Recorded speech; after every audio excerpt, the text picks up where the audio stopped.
from London, this is The World Today. Hello, I'm Robin Dwyer. Welcome to the programme. Our top stories. Prime Minister Netanyahu rejects truce terms from Hamas, calling them delusional, following its response to an Israeli-backed ceasefire proposal. Strikes intensify on Gaza's southern city of Rafah, where more than 1 million people are sheltering, as Israel vows to fight on to total victory. The European Union begins a vote on an historic overhaul of the bloc's border and migration rules as it seeks to curb the flow of arrivals from Africa. And celebrating 45 years of diplomatic ties, China and Portugal pledge to continue their mutual support.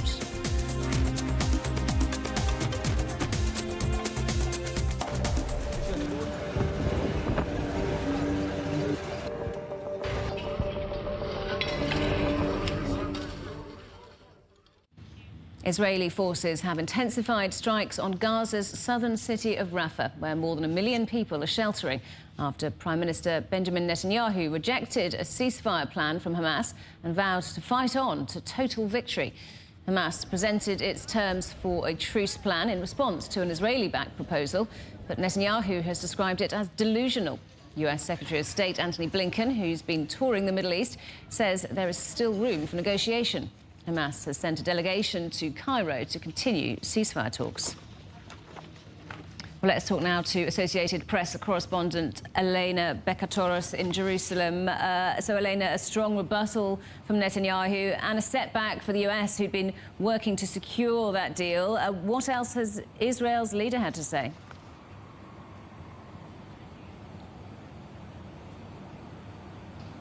The Israeli Prime Minister has said that he cannot accept the terms of the proposal that Hamas has put on the table. He says that this would leave Hamas in control of the Gaza Strip, which is something he cannot accept, that the only way forward and the only way to release have the hostages released is in order for is military pressure on Hamas. Now, he has said that he will continue until Hamas is crushed, and that this is the only way to prevent a repeat of the attacks of October the 7th, which sparked this war. And in those attacks, 1,200 people were killed in Israel. They were mostly civilians. Now, the Israeli Prime Minister does also face a lot of pressure at home. He faces pressure from public opinion and, of course, from the families of most of the hostages.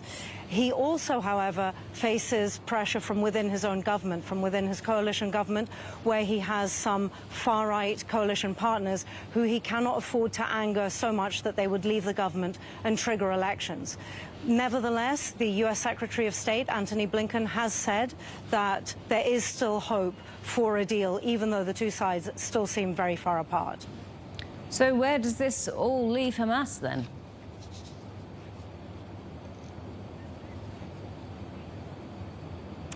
Hamas has said that it is sending a delegation to Cairo. Now, the delegation has arrived there today. This comes after the rebuttal from the Prime Minister, from Prime Minister Netanyahu. So it does seem that the negotiation is continuing. It's unclear how long this will take. The Hamas delegation is in Cairo to meet with Egyptian and Qatari officials. This is Egypt and Qatar, along with the United States, are the ones who have been trying to broker a ceasefire. So this does show that there is still room for a deal, even if the two sides are still far apart. Elena, thank you very much. Associated Press correspondent Elena Bekatoros in Jerusalem. Hundreds of thousands of Palestinians in Rafah are bracing for an Israeli ground assault. Let's talk to our correspondent Noor Harazin, who's there. So, Noor, what's the latest on Israeli strikes and potential new offensive?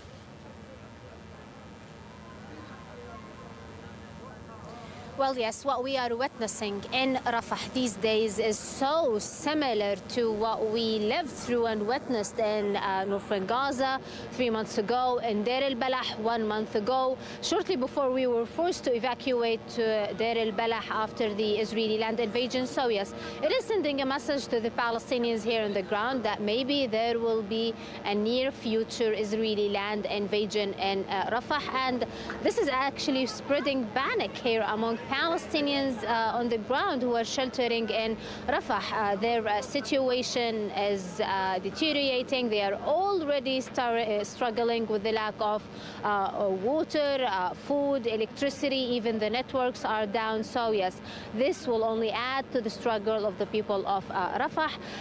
Talking about the death toll during the day here in Gaza, according to the Palestinian Health Ministry, 130 Palestinians were killed in Gaza during the past 24 hours.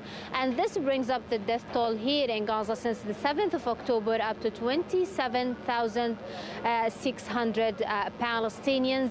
70% of them are women and children. Talking about some highlights here in Rafah, Israeli forces intensified attacks on Rafah, specifically in areas like Tell al-Sultan, Al-Auda, the Saudi neighborhood, and all of these are densely populated areas because they are filled with displaced people who came to Rafah to take shelter.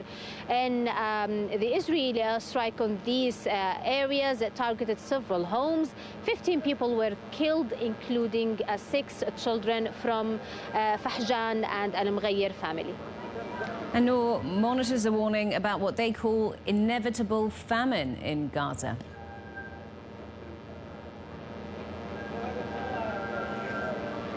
Well, yes, this is actually what is happening here on the ground. It is not that we are witnessing it, we are living through it. It is affecting everyone here in Gaza. It is affecting me personally. So yes, we are living through this struggle, through this war of starvation, if I can call it. The amount of aid that is entering the Gaza Strip is very little to meet the needs of the people, even though back in October and November, Egypt used to allow actually around 400, 500, 300 aid trucks to enter Gaza on a daily basis. However, these days we are talking about 70 to 100. So it is actually less aid that is entering the Gaza Strip, even though the situation here is just going from bad to worse. So yes, every day that passes actually adds to the struggle of the people, especially if now we are talking about a new Israeli offensive that might begin in Rafah anytime soon. Noor, thank you very much. Our correspondent Noor Harazin in Rafah. A Russian anti-war presidential candidate is appealing a decision barring him from March's election. Boris Nadezhdin says he will go to the Supreme Court after the Election Commission says it found flaws in the signatures he collected in support of his candidacy, including the names of dead people. Nadezhdin says he collected more than 200,000 signatures openly and honestly. He's been a vocal critic of President Putin's military campaign in Ukraine.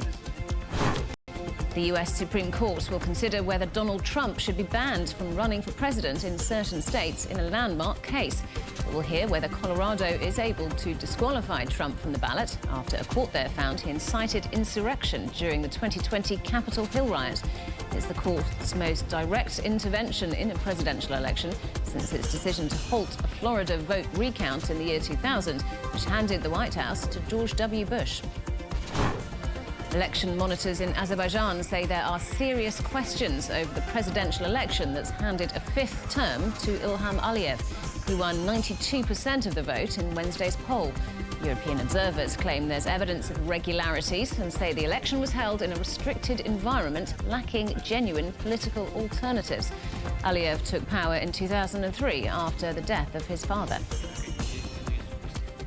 At least 9 people have been killed in a series of attacks across Pakistan as voters go to the polls in a general election.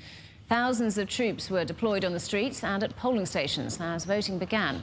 Mobile phone services were suspended and the country's borders with Iran and Afghanistan were temporarily closed. The election takes place as the country deals with a deep economic crisis and a highly polarised political environment. Results are expected on Friday. Well, let's talk now to our correspondent, John Beaver, who is in Islamabad. So, John, what has the atmosphere been like today?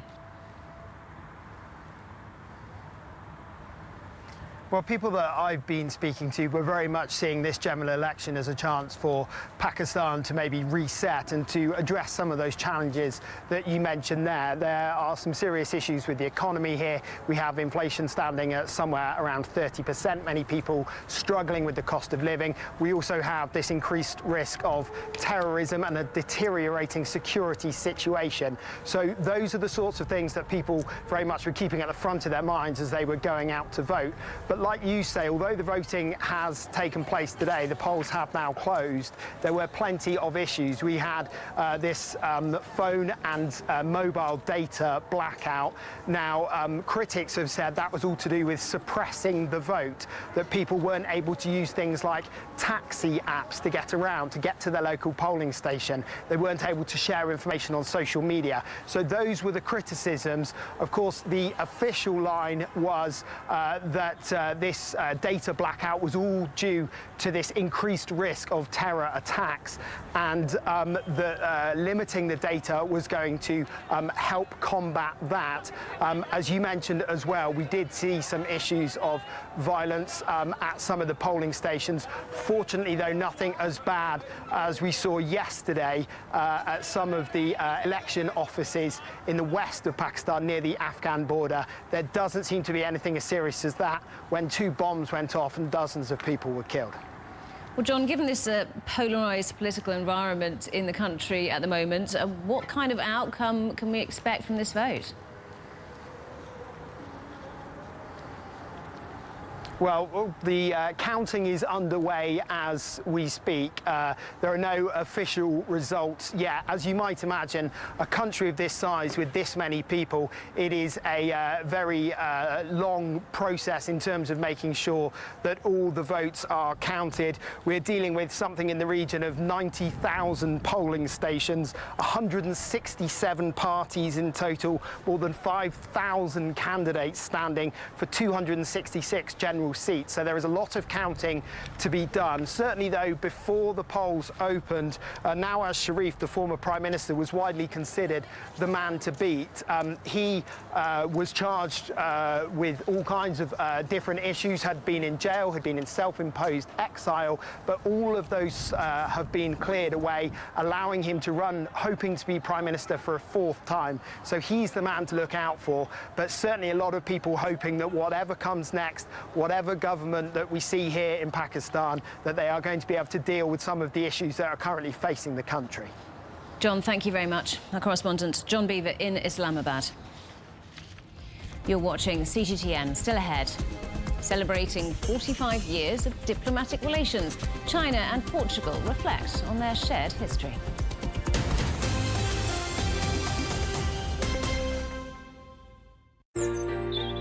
Ever wondered what's the difference between a bear and a bull market?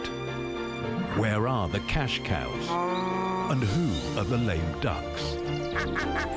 And what exactly are black swans? Grey rhinos? And unicorn companies? Make sense of it all with Global Business, only on CGTN. I think it should be more global cooperation. I would like to hear more the voice of the developing countries. Globalization has lifted more than 1 billion people out of poverty. The green transition has to happen. It's a necessity. Well, China and the United States are important powers in the world. What unites us is much more than what divides us. And I believe China is committed to this agenda. Join me, Juliet Mann, to set the agenda at these times every weekend on CGTN.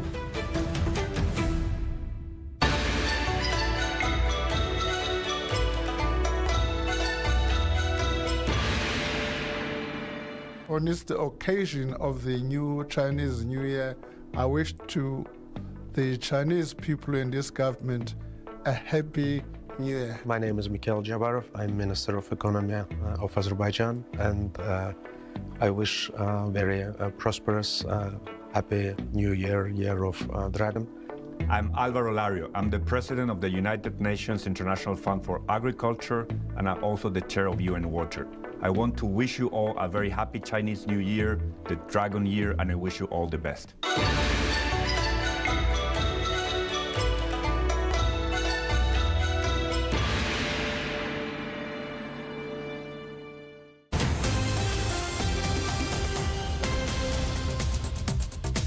Welcome back. A reminder of our headlines.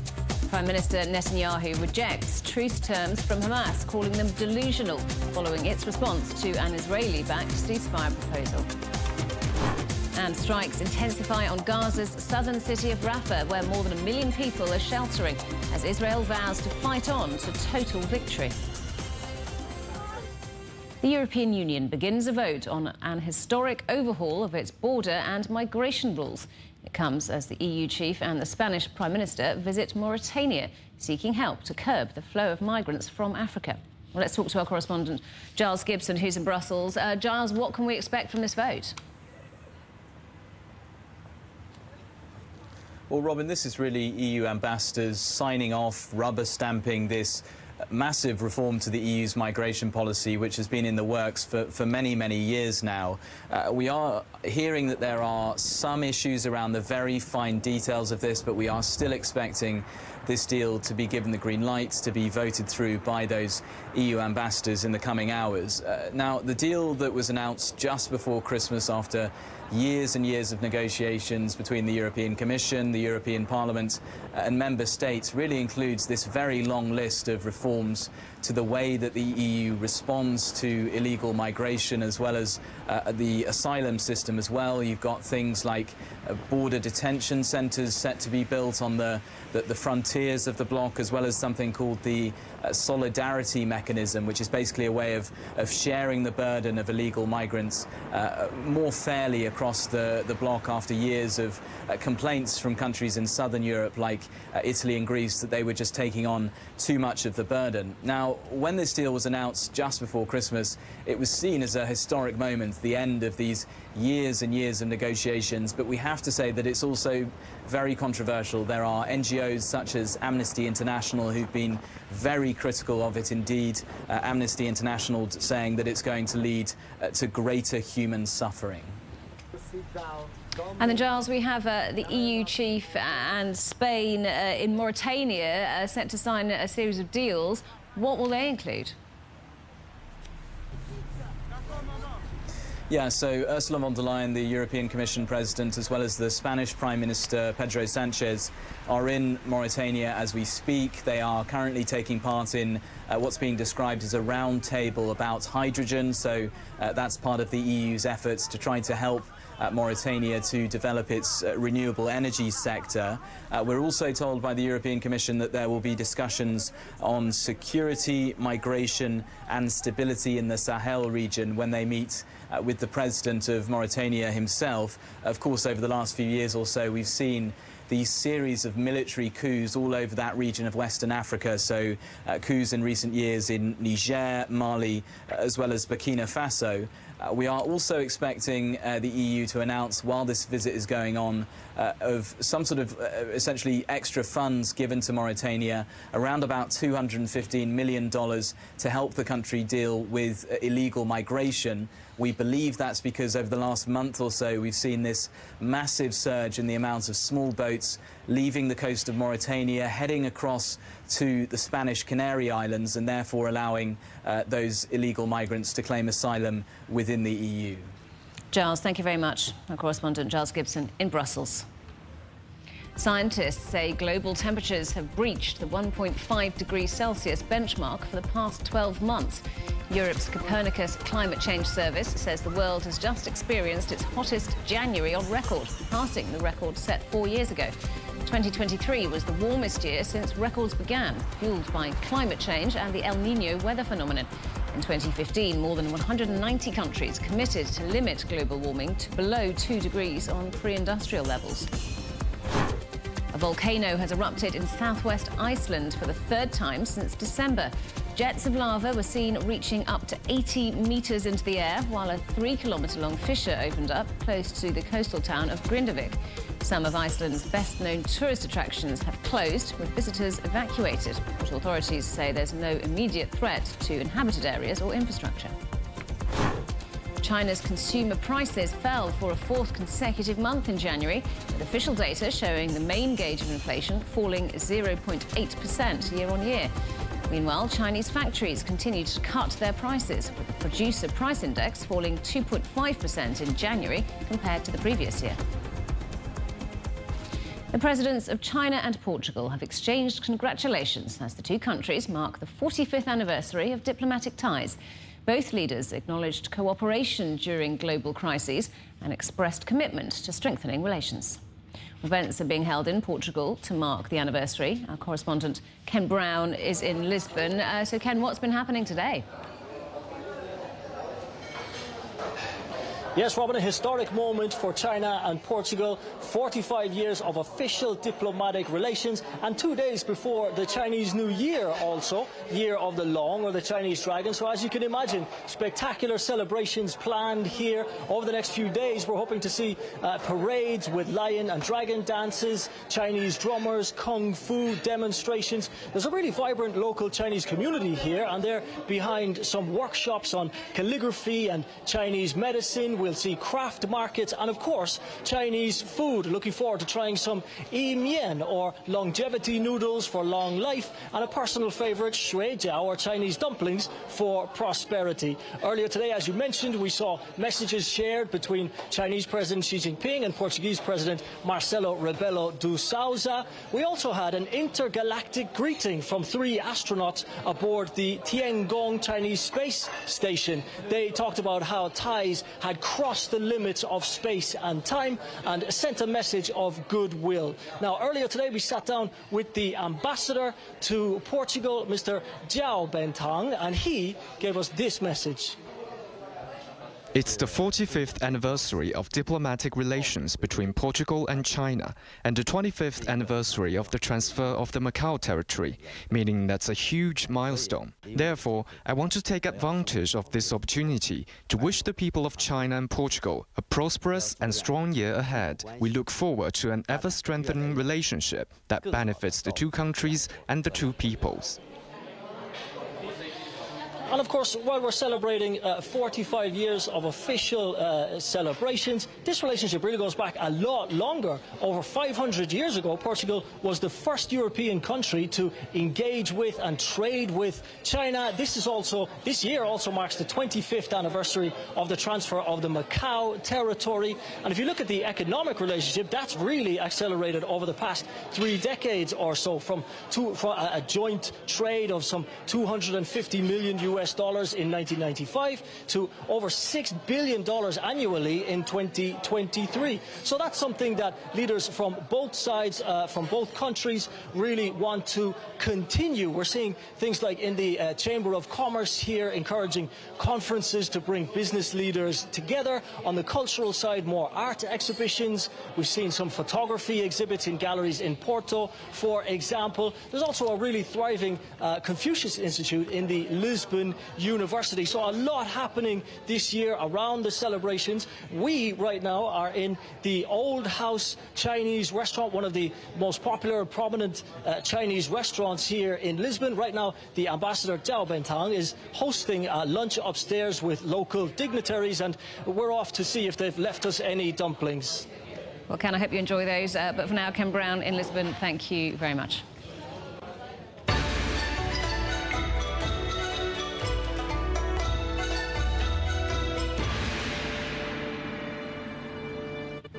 New Year's Eve dinner is considered the most important meal of the year in a Chinese household, as families come together to celebrate.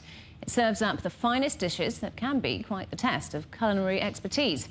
In Germany's capital, there's a special cooking class to hone those skills needed to pull off such a festive feast. CGTN's Peter Oliver went along. With the finest ingredients, the sharpest implements, and a little bit of a kick. At the Chinese Culture Center in Berlin, renowned chef Long Wei put a group of raw amateurs through the finer points of top-level Chinese cooking for the perfect Chinese New Year dinner. As the main ingredient, we choose pork belly, which is very filling. If we look here, we need to sizzle that first. Long Wei is a master at his craft. He travelled to the German capital from Beijing to give this class. He was previously the chef at the Chinese embassy in Washington, D.C. The menu on offer is gui hua no mio, lotus root stuffed with sticky rice, song shu yu, squirrel fish in a sweet and sour sauce, mei cai koru, pork belly with steamed bread, and no Chinese New Year would be complete without the meat and vegetable-filled dumplings, jiaozi. So delicate and beautiful when made by a professional. Oh, yours is so lovely compared to mine. Not so in this reporter's hands. After the learning, of course, comes the eating, with some of the students taking home high expectations. I like cooking in general, and I'm not very experienced in cooking Chinese food, and so I think it was a really very good experience. And I think I'll try the fish, but I'll try everything else as well. Petra is the chair of a Chinese-German Friendship Association and hopes to bring what she learned to future events she runs. We hold a small event for my club every week and every month, and it's always about hard politics. And now I finally want to experience more of Chinese culture, of all the beauty and the wealth of this country. And I think that was a first moment to get to know a small part of this wonderful cuisine. Not only to eat it, but also to participate in how you create this wonderful food. Let's face it, that was a truly woeful performance from me in the kitchen, but it does pay when you can have the professionals look after you. Wishing you all a very happy Spring Festival from all of us here in the German capital. Peter Oliver, CGTN, Berlin. Winners at the Paris Olympic and Paralympic Games will be able to take home a bit of the city, as the medals feature iron fragments from the Eiffel Tower, removed during past renovation of the iconic landmark. Organisers revealed the medals before the Games that begin at the end of July. They were designed by French jewellery house Chaumet, with the Eiffel Tower shards forming a hexagon representing the shape of France. And the mascots for the next Olympic Games have also been revealed. Siblings Tina and Milo are stoats, and their names represent the two Italian cities hosting the 2026 Winter Games, Cortina d'Ampezzo and Milan. The mascots were chosen by public vote from entries submitted by school students. The headlines again. Prime Minister Netanyahu rejects truce terms from Hamas, calling them delusional after its response to an Israeli-backed ceasefire proposal. Strikes intensify on Gaza's southern city of Rafah, where more than 1 million people are sheltering, as Israel vows to fight on to total victory. And the European Union begins a vote on an historic overhaul of the bloc's border and migration rules, as it seeks to curb the flow of arrivals from Africa. And that is the world today. Thanks for watching. There's more news on CGTN Europe's channel on the Telegram app, or scan the QR code on the screen to get stories and updates sent direct to your phone. We're back with more news at the top of the hour. Coming up next, it's World Insight. For now, from all of the team in London, it's goodbye.